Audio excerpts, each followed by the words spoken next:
హరే కృష్ణ.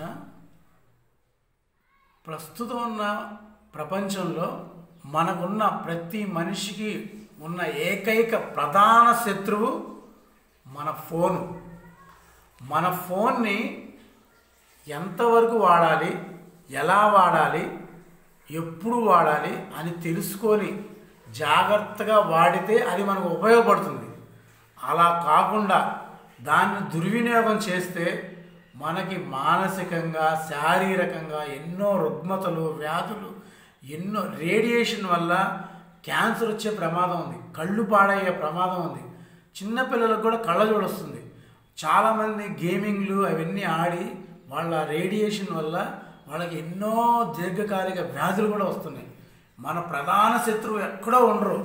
ఇదివరకు అరిషడ్ వర్గాలు మన ప్రధాన శత్రువులు 6 అని చెప్పేవాళ్ళు. ఇప్పుడు మనం ప్రజెంట్ కలియుగంలో, ప్రస్తుత సమాజంలో మన ప్రధాన శత్రువులు 6 కూడా కాదు, ఒకే ఒకటి. అది మన ఫోను.